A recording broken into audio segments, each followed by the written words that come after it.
Can you just introduce a little bit of who you are? Because, I mean, I might know, because I prepared for this conversation, that you're the son of one of the biggest authors in history. Your dad, with his best-selling series Left Behind. Just maybe just say a little bit about where you came from. Where did Dallas Jenkins come from? Yeah. Well, I grew up in a strong evangelical home. As you mentioned, my dad, right around the same age as I was when The Chosen exploded in popularity is when Left Behind exploded in popularity and became one of the biggest media brands in the faith space.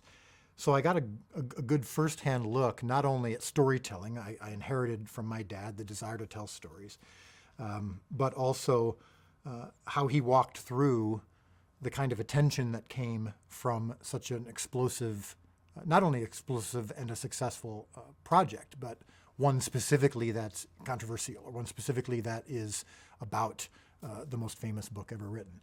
And so I got to see how he responded. I got to see his humility, that he remained focused on the work regardless of the growth of it. So coming into The Chosen, I didn't actually have any expectations. I'd actually lost all of that the year before The Chosen when I had a huge career failure. Well, I had a feature film that had finally achieved the goals that I'd set out for. My goals were success and attention, and I wanted to win awards. I wanted to show up at the box office. Like everybody in Hollywood. Yes, exactly. And I finally got my chance with a movie that was released nationwide with some of the biggest producers in Hollywood, and it completely failed. Just a total bomb. And I was left with, I went from being a director with a very bright future to a director with no future in just a couple of hours. And I got to a place where I genuinely surrendered. And I genuinely said, okay, God, I am willing to not make another movie if that's what you want. I don't care about the results anymore. I genuinely am willing to give that up. You had a come to Jesus meeting. I had a strong come to Jesus meeting. And I think that's when God said, now you're ready for The Chosen. And so I went into it, and not into The Chosen. Just briefly, I'll share how I ended up doing a short film for my church's Christmas Eve service. And it was about the birth of Christ from the perspective of the shepherds. It was filmed on my friend's farm in Illinois, 20 minutes from my house. And it was then that I came up with the idea for the show. But that short film was just for my church's Christmas Eve service. No, not just. It was first to the household of faith. Well, sure, but I was not thinking anything larger. You weren't thinking of this as sowing a seed. You weren't. You were just being helpful. I was yes, and it was a script that I'd put on the shelf, a year before because of my big Hollywood opportunity.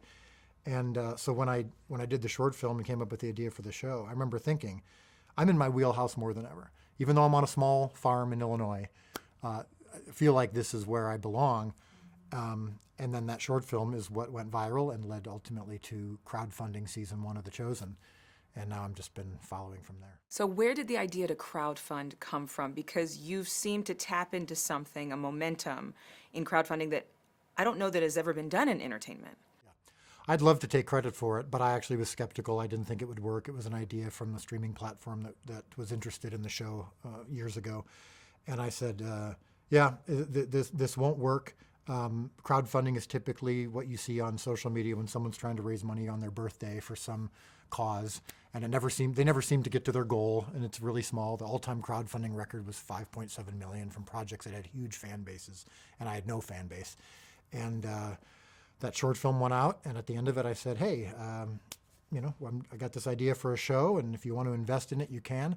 I had, because I didn't feel responsible for results anymore, I was like, all right, let's see what happens. What do I got to lose? And you'd already lost everything in one sense. Exactly. So it's like, where else do you go when you hit bottom? Exactly. Yeah. So I had it didn't. If it didn't work, I'm like I'm no different than where I am right now. And sure enough, it exploded. Went crazy, and now I'm talking to you on season 4. Season 4. So for you, what will change, or what has changed after 3 very, very popular first 3 seasons? Yeah. Here's what's interesting, and this is not just a platitude. Nothing has changed for me in the work. When I sit in front of the blank page with my co-writers to write a scene, the blank page doesn't care about the previous 3 seasons' success. When I'm on set with my cast, just like we were in season 1, there's no difference when we're working between 100 people are going to watch this or 100 million people are going to watch this. The work is the same. We have to focus on making the best show that we can that's faithful to the character and intentions of Jesus and the Gospels. And so when I'm on set, I'm not thinking about how many people might watch it. I'm thinking about, right, we have to get through all of this in a day, and it has to be good. And so it's a very sacred space when we're working, because that's the one place where all the voices outside of the show really aren't relevant.